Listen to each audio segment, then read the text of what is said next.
they can attack other people without their identity ever being known, without any scrutiny on themselves. I think this is quite wrong. Well, first, I would like to say that everyone loves you. Did you know that? People really like you.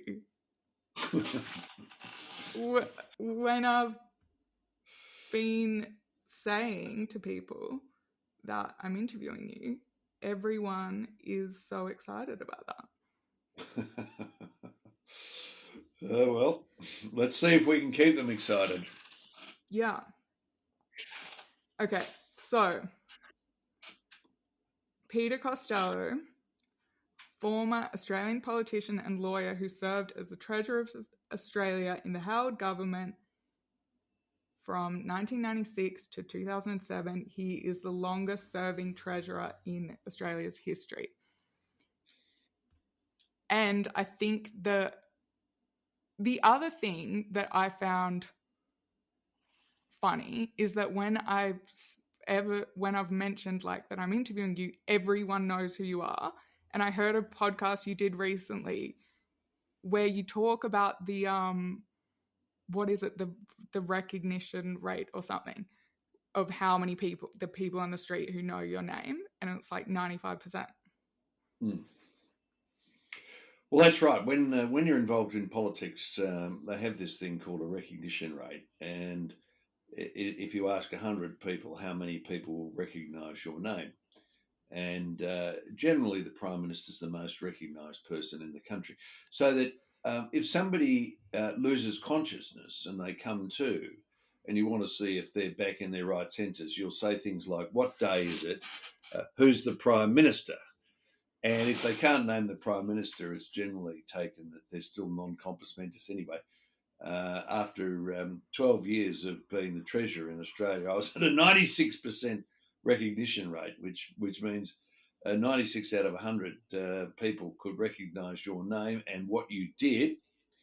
And as for the other 4, they probably were still unconscious. Okay, so shall we? So now, of course, I didn't say you do business and finance type stuff, which is how you ended up coming up on this podcast, because we were next door office mates. And I asked you, and for some reason you agreed. So here we are. And I told you it was going to be about growing up and how you grew up. And you said, do you remember what you said? No, I don't. You said that you don't think you have grown up. And I said, great, we can talk about that then. So can we start with how you grew up?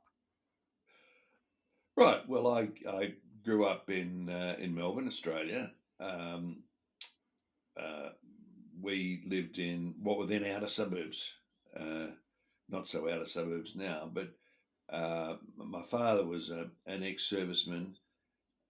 He'd come back from the war, and they were giving ex-servicemen loans to buy houses, start families, and they went to what were then the outer suburbs, and got their quarter-acre block.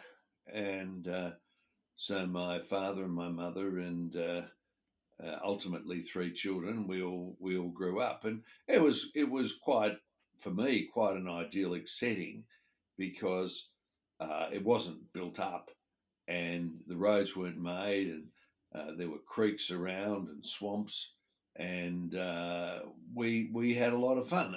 I was what you would call a baby boomer, a late baby boomer in the 1950s, but classic baby boomer, ex-servicemen coming back, starting families in growing suburbs.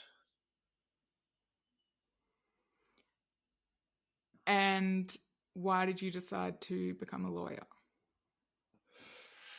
Well, my father was ultimately a teacher, and so there was always great emphasis in our household on education, I think.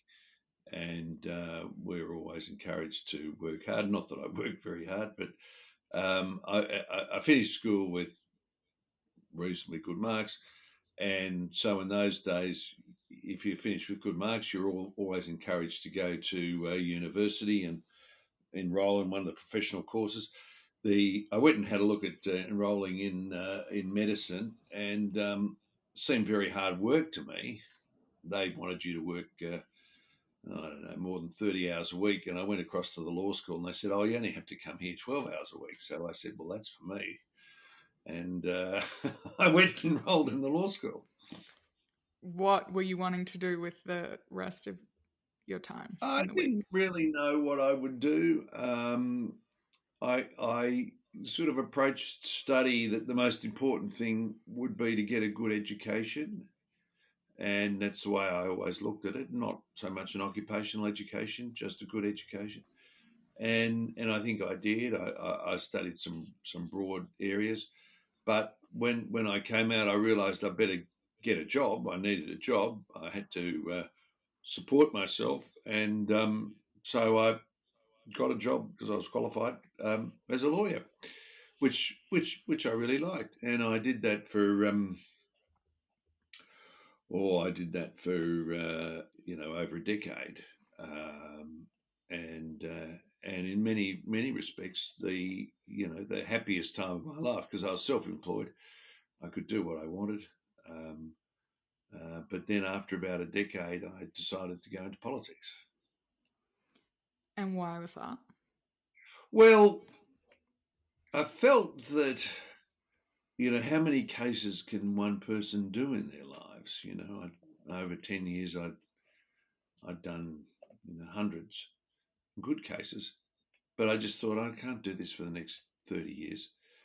And I also figured out that as a lawyer, you had limited influence. You could help a client, but in politics, you could actually write the laws. And if you wrote the laws, you could help, in my view, thousands, hundreds of thousands, millions of people by writing good laws. Whereas as a lawyer, you could help individuals, but you could only help them on an individual basis. So I I decided to go into politics. It was also a bad time in Australia. We'd been through extraordinarily high interest rates, and we were coming into recession.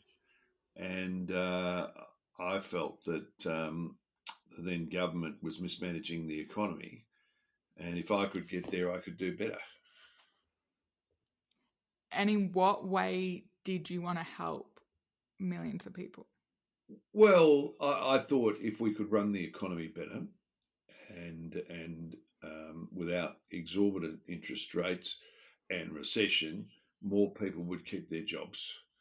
If more people kept their jobs, more families would be secure. Kids would have better opportunities growing up, and we could practically help people.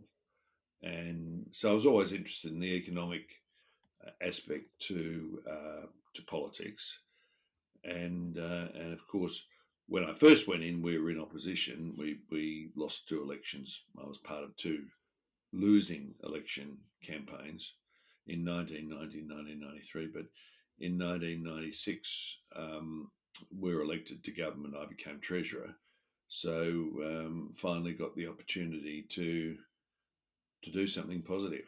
I mean, opposition is in opposition you can shout and you can stomp your feet and you can do media interviews, but you don't really influence that much.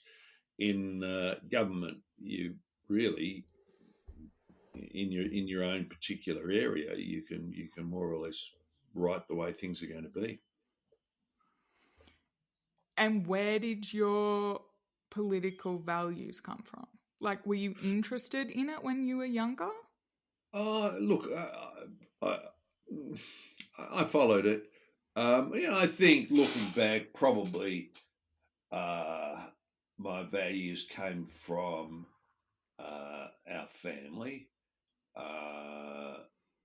Yeah, as I said, my father was a school teacher, pretty modest background, but we always had an emphasis on individual responsibility, initiative, hard work, um, all of those sorts of values that I would hold dear, and I think sort of a focus really on individual responsibility more than anything else, which is quite compatible with the Liberal Party view of the world and of society, at least in Australia. Yeah.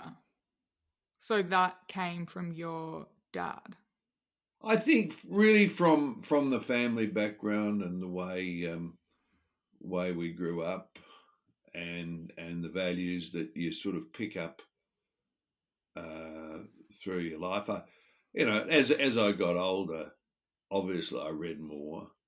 Um, I was sort of coming of age during really the end of the Cold War, and from my point of view,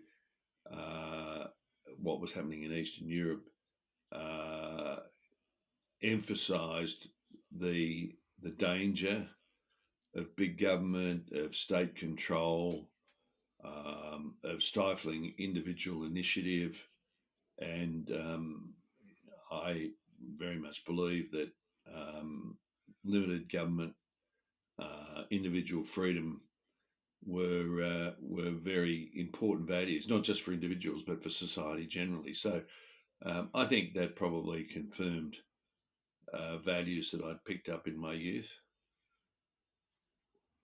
And can you explain why you think that is important to, Well, I guess, young people today?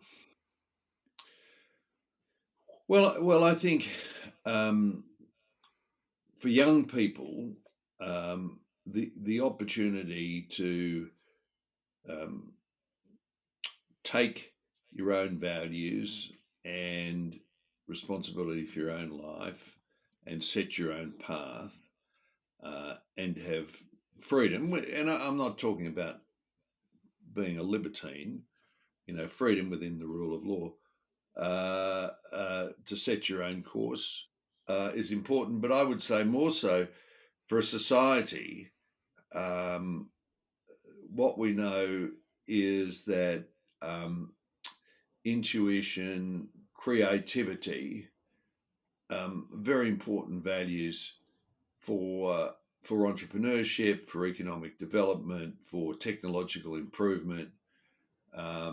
This is why generally the big technological improvements and scientific improvements have come out of Western societies over the last couple of hundred years. I think that's very important. And if your young people don't see this today, but if you grew up at a time where there was another model, the Soviet model, where government controlled everything, what we call the command economy, where the government decided where you would work and what products would be produced and what they would be sold for and when they were available. You saw that not only did that stifle individual creativity, but economically it's stifled the economy, and that's why those societies ultimately failed, because economically they just couldn't keep up with the open and the free society. How would you? Okay, I feel like this is really helpful because when I was at Cambridge, I couldn't believe this. A PhD student said to me when we were talking about the lockdowns and whatever, and like this control the government was having, and businesses not being able to make money and whatever, and he said, but the government can just give them money. And I was like, but where does the government get money from? And he said the government prints money. Like they're genuinely, like, this is a PhD student at Cambridge. That there are so many people who have this view, right, that they don't understand that social. They're like, but why can't the government be in control of everything? Because the government just makes money. And why is the economy, like when people hear someone saying like the economy is important, I feel like there's this sense that, oh, the evil, rich white people want the economy to be good to like punish the poor people or something. And it's like, but the government could just make money for everyone and look after everyone. Well, I think there's two issues in there. The first is, and I think the evidence quite incontrovertible. It can't be controverted.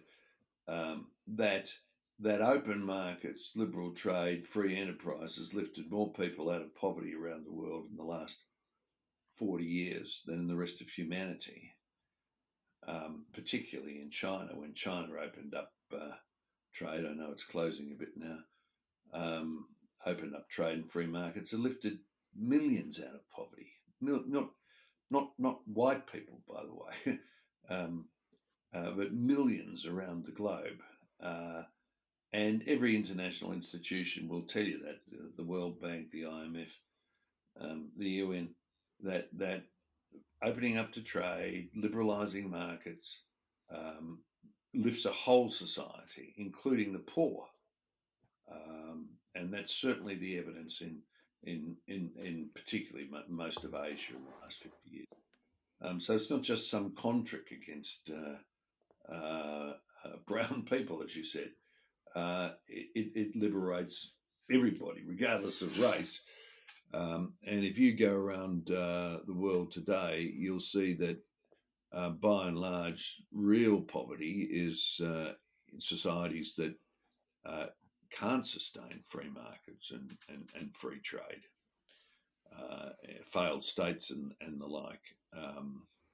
So that's the first point. The second point is, can the government create money? Well, you see, there's this theory that's come along in recent years called MMT, Modern Monetary Theory. And the modern monetary theory says, well, just the way you put it, a government prints money. If it needs more, it just should print more. And if you kept on printing money, eventually you could fund everything you ever wanted to do, and there'd be no adverse consequences. And there was a bit of that flowing around the last 3 or 4 years in the response to COVID. But traditional economics would tell you, if you keep on printing more and more money, it becomes worth less and less. And another way of saying that, you print more and more money, which becomes worth less and less, as inflation starts to take off. And the funny thing is, inflation has started to take off after all of this stimulus, including the stimulus in creating more volume of money. And you've seen that right around the world now. You've seen that in Britain, you've seen that in America, you've seen that in Australia. Inflation has re-emerged. And once inflation emerges, it's very hard to get it back again. And we are now in the process of having rising interest rates to try and contain inflation. So the modern monetary theory, was pretty popular, I'd say, in 2020, 2021, 2022, but we're now starting to live with the consequences, which every conventional economist would have predicted, that this would happen if you created too much money. And in societies where they create huge volumes of money, you get hyperinflation. That was the lesson in the Weimar Republic in Germany in the 1920s. And even today, you ought to go to places like Zimbabwe, where I've been, where I think I bought a $100 billion Zimbabwean note for $1. You can print as much money as you like, but the more you print, the less it becomes worth. So politicians just don't seem to listen to economists, though, do they? or they don't, or, well, I don't get it. Do politicians have no understanding of economics, or do you think they just say things to be popular? And like, if you take Trump, for example, saying, stuff about, this is interesting, right? Because you're talking about free trade, whereas in the US, the Liberal Party in Australia is the Conservative Party, or the more right-leaning party, whereas in the US, the Conservative Party is more protectionist.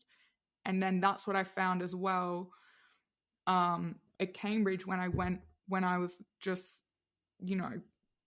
got in trouble for trying to have a conversation with people about different ideas. Apparently, you're not allowed to have different views anymore. So I went along to the Conservative Club wondering if I could find free speech there. And I found a whole bunch of people who also don't like any economic arguments and want protectionism and want closed borders and Brexit and so on. So it's kind of very confusing to me, because it's like, do these people not know how the economics works, or is there some stronger thing that they're like so anti-immigration or so proud of like jobs being at home or something that they will take the trade off of the economics? Well, if you go back to, say, 18th, 19th century British liberalism, which really, a big part of which was free trade. And if you want to go back even further to the repeal of the Corn Laws and so on, that became an article of faith amongst British traders and ultimately, I guess, the Conservative Party. What was And that the about? theory, yeah, we're going back a long time here, though. The theory of free trade is that if I trade with you, there's a mutual benefit, and we both benefit. And if we both benefit, ultimately, the whole benefits. Now, I think that's absolutely right.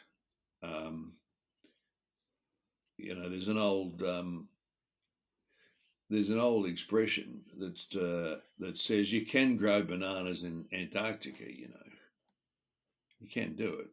You'd have to put up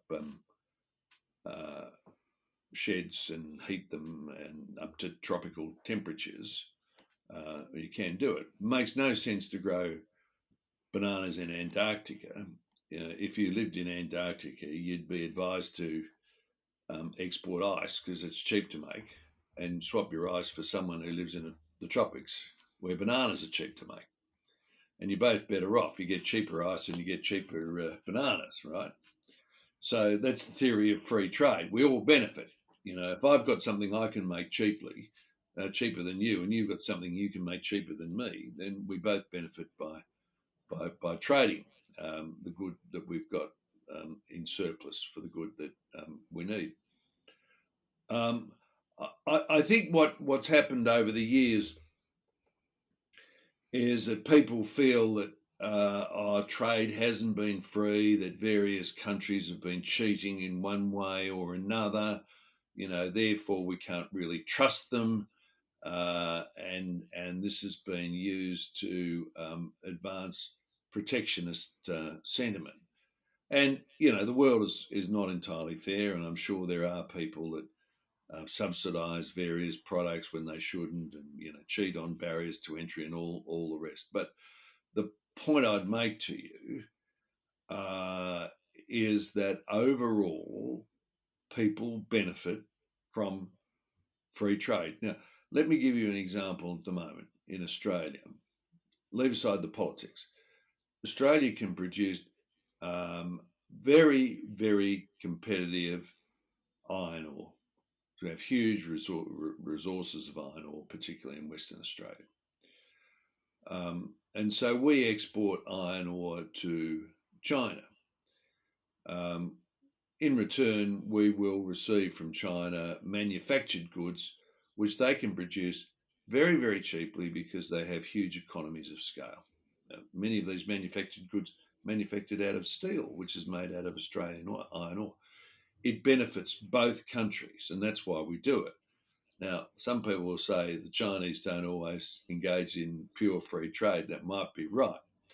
But overall, both of us get a benefit from that trade.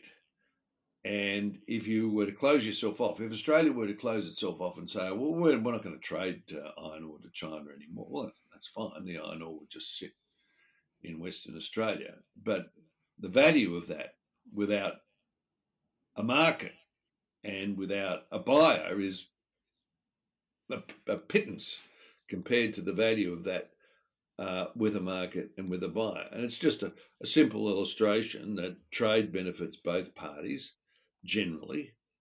And if it doesn't, then you don't engage in it. And it's just not always a free, it's not always a fair a market, but you only have to engage in it if it brings you benefit. And if it brings both parties benefit, it happens. And if that happens, that's generally for the benefit of the overall economy.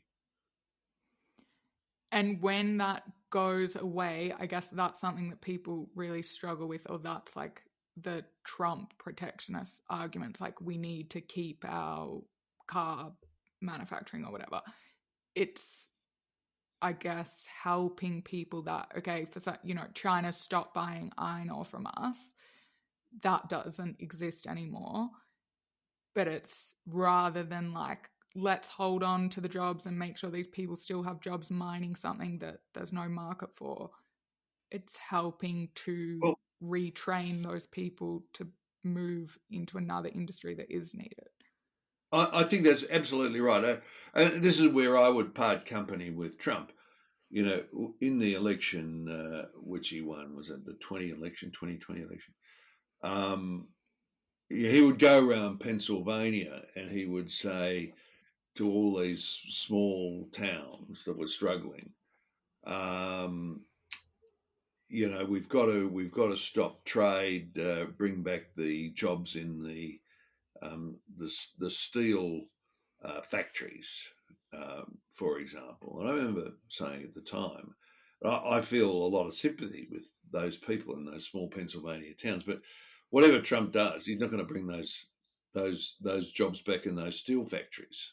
They're not coming back.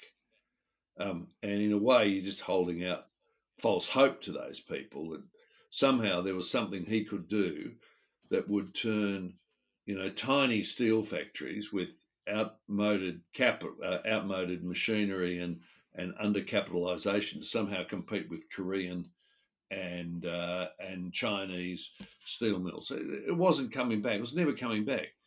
And they wouldn't want it to come back at the kind of wages that would be required to make it competitive. The hope for those towns is basically to move into new areas, service areas, other areas where those people can apply their skills. I'll give you an example. In Australia, we had a steel town called Newcastle up in New South Wales. BHP used to make steel there. You know, it was basically a one industry town, Newcastle. And we got to a point, I think, in the 80s and the 90s where it just wasn't profitable to make steel in Newcastle anymore. Everybody said, well, what's going to happen to Newcastle if you close the BHP steelworks? You know, that's the end of the town. And you know what? If you go to Newcastle today, it's thriving. Steelworks aren't open, but it's absolutely thriving. It's thriving as a coastal town with tourism. It's thriving with wine up in the Hunter Valley. It's thriving with a university. The steel jobs aren't there anymore, but there are lots of other jobs, and in many respects, higher wage paying jobs that were there. And so, you know, you can run around and say, oh, well, if I stop trade, you know, I might be able to save jobs in a Pennsylvania steelwork or in a Kentucky coal mine or something, but you won't, you can't, and it's a false hope really. And I'll warrant to you, if you go back into those towns today in 2022. So I got my dates wrong before. Trump must have got elected in 2016. Did he? Must have, yeah. Yeah. There are no more jobs than there were before Trump was elected. I'll warrant that to you. I'll warrant that to you in those Pennsylvania steel works and mining towns. So do you think politicians who make those kind of arguments are lying, or they genuinely don't understand how the economics work?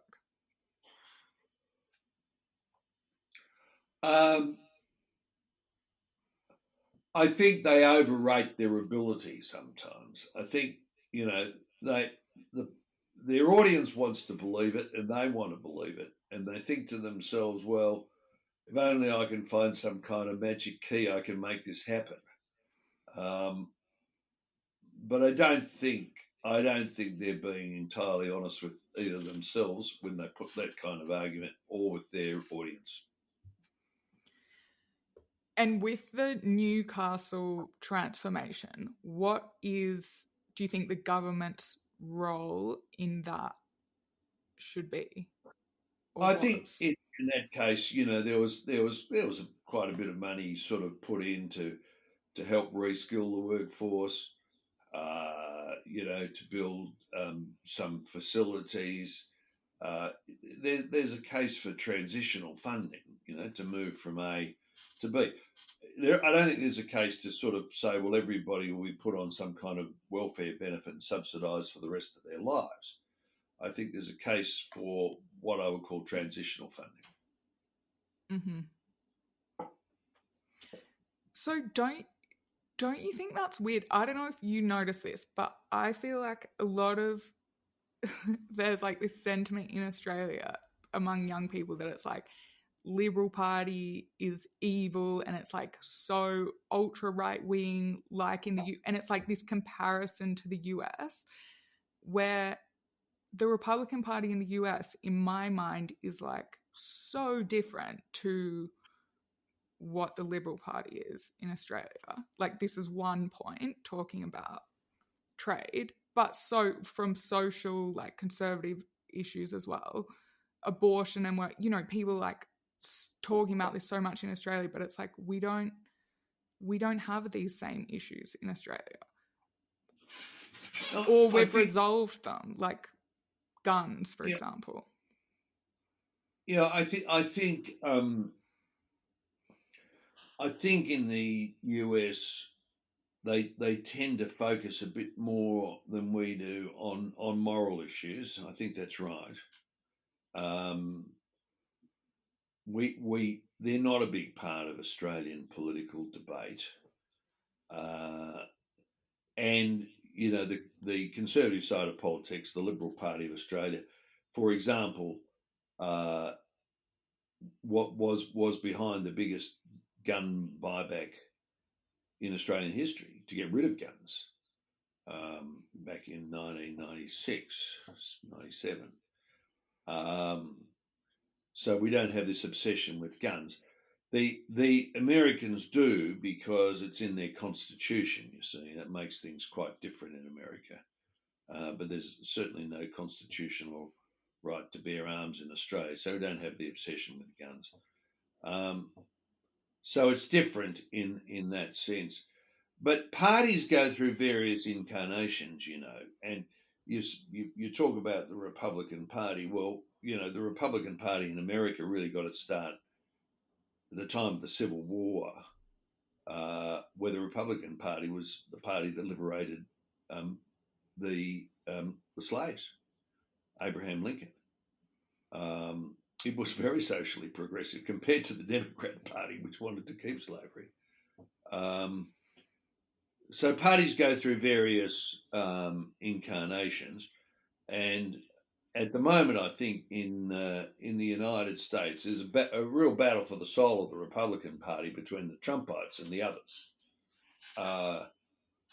And that's why I think these midterm elections were so interesting. The Trump candidates did not do that well, and for the first time, at least in the last 6 years, it looks like the anti-Trump faction of the Republican Party might be making a comeback. And in my lifetime, uh, the Republican Party was much more internationalist than Trump ever has been or will be. You go back to the days of Reagan um, in the 1980s, even the Bushes in the 1990s. This is a bit of an aberration as to what's going on in the Republican Party in America at the moment, I think, and it might be coming to an end. And my own view is, I don't think Trump can repeat that operation again. I don't think it'll work a second time. Mm. Do you think that shift then is happening with the conservative parties having kind of moving away from these liberal values? Because if you think of like what you were describing there with Trump in those small towns, that's kind of the opposite of like Margaret Thatcher closing coal mines and whatever, and then it's like the Labour Party is the one arguing to keep them open. And then it's like as well in France, like with Marine Le Pen, or with in Italy, the right, it's like the conservative parties are now more this, it's moving away from these liberal values.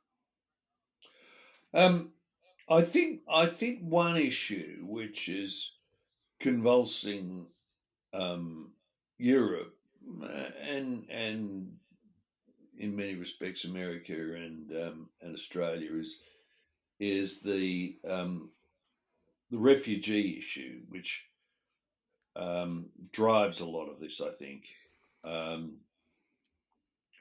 because people and I feel it's a legitimate and a natural thing. People think that a country should control its own immigration policy. I think that's right, and I think that's natural. And yet, when they see in the UK uh, people coming from North Africa who've walked right across Europe one way or another, and now crossing the Channel, they think, well, we should have strong borders, and I can understand that. But they say strong borders on people movement, strong borders then on goods, on services. It's not quite the same, really. So I think that's contaminated the debate a bit. This immigration issue. My view is the country can and should be able to maintain sovereignty at its borders. I think it should be able to choose its immigrants. I think immigrants are different to refugees. You take refugees on need, but I think you take immigrants on skills. And so I think that is contaminating the argument a bit and leads to various complexities. Mm-hmm.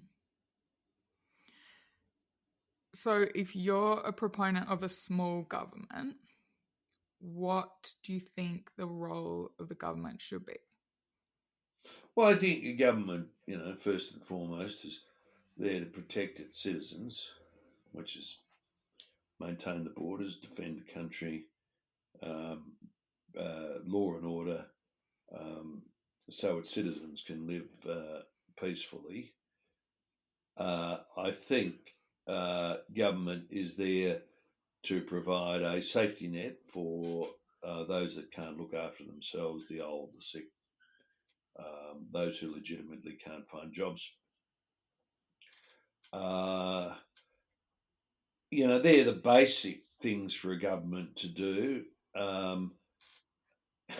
And then there'll be other areas where the government should provide. Obviously it's got to make sure that natural resources and the environment are protected, those sorts of things. But I don't see it really as the government's job to to go around meeting every social need. I'll give you an example. Once upon a time, I speak from an Australian perspective here. If we wanted to play sport, we'd form a football club, and we'd put our money together, and we'd build a ground, and we'd field our teams, and we'd fund it through sausage sizzles and all the rest. In recent times, it's become the government's job to build football grounds and facilities and everything else. And you got to remember, they're taking other people's taxes to do all this kind of thing. It's intruding into more and more of what I would call the voluntary sphere of life. And as it intrudes more and more into the voluntary sphere of life, obviously, people are going to have to pay higher and higher taxes, so that ultimately you don't get to choose where your wages are spent. The government's going to choose it for you. And I think that does restrict freedom. I've got nothing against football. I love football. I've been involved in it all my life. I just don't think the federal government of Australia in 2022, should be taking responsibility for funding and building the facilities. Didn't do that in the Second World War. It didn't do it in the Depression. It didn't do that in the First World War. Why it started doing it now, I just don't know. So does it bother you that when you see things heading in a direction you don't like and you're not being in politics anymore? Well, the great thing about being in politics, obviously, is if you're senior enough, you can influence all of these things. When you're out of it, you can't. And I don't seek to influence it now, because I had my time in politics and I had a pretty good run, and if I wanted to keep on influencing things, the honest thing to do would be to run for election again, which I don't intend to do. So I've been there, done that, and I leave it to other hands now. I think the honest thing to do in a democracy is, if you want to run things and influence things, is to put your hand up, run for election. That's the honest way of going about it. And if you can get enough of your fellow citizens to vote you in, you have the right to influence these things. If you can't, well, you don't really. But you can influence people through argument and debate, and if you can influence enough public opinion that way, that's another way of changing society, or educating society, you might say. And I think there's a very big role for that. Are you worried about the direction that's heading? I speak for Australia. I think we're now at a point where the reach of government is much bigger than it was, say, 15, 20 years ago. And of course, most of this is now being built up on debt. Government is spending more than it raises in taxes, so our national debt is rising. And I do think there's going to be a reckoning here. As interest rates rise, the cost of this government debt is going to go up. Government's going to have to pay more and more in servicing that debt, and I think that's going to mean opportunities for younger people are going to be harder in the decades ahead. That worries me a bit. Yes. And what about public debate? Well, I think the thing about public debate at the moment is, on some issues you can't even have a debate. There are various issues that if you express a contrary or a dissenting opinion, you just get held out of the debate. This what they call cancel culture, and I don't think that's good for a society. to just be able to cancel people you disagree with. I don't think that's good. Um, I think society is better if views are heard and debated, and when after you've heard them debated, you can draw your own conclusion and come to a position on the balance of the evidence. But in this sort of modern society, um, uh, there are no-go areas. I think social media has been used to shut a lot of people up. Uh, the way on Twitter, in particular, various individuals can get trolled and chased out of debate. I think is regrettable, and I don't know where this ends. What I don't like about Twitter is uh, that a person can establish a name, a false name, and say anything they like about anybody else. And they don't have to fear defamation laws or anything else. They don't even have to give their real name. They can attack other people without their identity ever being known, without any scrutiny on themselves. I think this is quite wrong. I think if you want to enter public debate, you should do it under your own name so that we know who you are and we can assess the credibility of the complaints or the attacks that you're making. The idea that you can make attacks on a public person without ever disclosing who you are, I think, is quite wrong. And I think I don't know where that ends. And so I know there's a lot of debate going on at Twitter at the moment about all this, but I think you should be forced to actually prove your identity before you can slag off at other people whose identity is known and disclosed. But then that would involve slightly bigger government, right? Well, this is Twitter as a private organisation. Oh yeah. It's up to how it regulates itself. But I think Musk is talking about this, is he not? I think he is. But would that ever happen like pre-internet days? Like say surely there were politicians who would receive anonymous like nasty messages. Sure. But they wouldn't be published to the world, you see.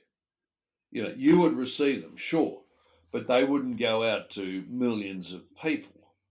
And there would be people who would write to the newspapers, and the newspapers might publish them, but they would generally, make sure it was a real letter. And there would be people who would ring into the radio and go on talkback and say critical things. But you see, there'd be editing at the radio. You wouldn't be allowed to defame somebody. Use four-letter words and defame them, and make all sorts of spurious allegations, because the radio, right, would be mindful of its defamation responsibility and just wouldn't put it to air. With Twitter, you can make the most outrageous allegations against you and me, and you could call yourself Jane Doe, and you could put it out to millions of people. I don't think that helps debate. But then how does that work with free speech? Well, you've got to remember, free speech has always been circumscribed by certain limitations. Free speech does not mean you can advocate criminal activity. Free speech does not mean that you can defame somebody, or you can say it, but you're liable for it. There've always been limitations on free speech. Free speech doesn't mean you can incite violence. Incite violence. It's famous American cases. It doesn't mean you can stand up in a crowded theatre and yell fire. Right? That's because you get a stampede and people will be killed. So they've always been limits. And I'm a great believer in free speech. By free speech, I mean the freedom to express yourself. I mean, without defaming or inciting violence or whatever, to express yourself. And all I'm saying is that on some of these social media platforms, those norms don't get enforced. There's no defamation responsibility on Twitter. It doesn't bear it. In the early days, there used to be a lot of inciting of crime on Facebook. And some of these, as you know, I mean, murders have been carried live on Facebook. Terrorist acts have been carried. And we're always being told, oh, you can't stop it. But you can, and it has been done. And there's, you know, and it's been rightfully done. And you know, I think these media would be much better if they insisted on some higher standards. But then, yeah, I guess people worry about censorship. You know, that happened in COVID with like YouTube changing rules, or, you know, not being able to speak about COVID, and then people worrying about government propaganda. And I mean, I'm worried about that with, I don't know what went on in Victoria, but it's like alarming to watch that from outside Australia. Fair enough, I agree with that. But you see, it cuts both ways. I think one of the reasons why what happened in Victoria happened is that, you know, the people that were supporting the lockdowns mounted very, very strong and organised social media campaigns. And anyone who put their head up to criticise was subject to a lot of vitriol on social media. Yeah. So it can cut both ways. It can cut for free speech, it can cut against free speech. So was it hard making the transition out of politics? Look, I've been, you know, pretty fortunate, really.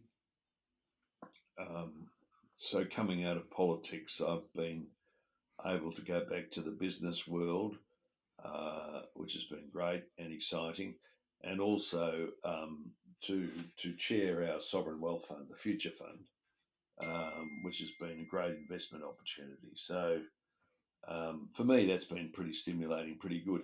It is hard to get out of. I mean, there's no doubt about it that in political life, you know, there's a lot of adrenaline. You never have a dull moment. In fact, you never have a moment. You're always somewhere, you know, on a media interview or giving a speech or whatever you're doing. It's never a dull moment in politics. So you kind of miss the chase in a way, but I sleep better at night than I used to. And do you feel like you achieved what you went in there to achieve?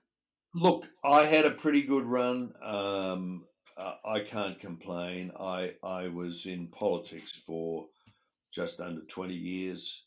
I was in government for just under 12 years. It's a pretty good run. Very few people leave politics successfully. Yeah, a very famous statement that politics usually ends either in defeat or death. They take you out in an election or they take you out in a box.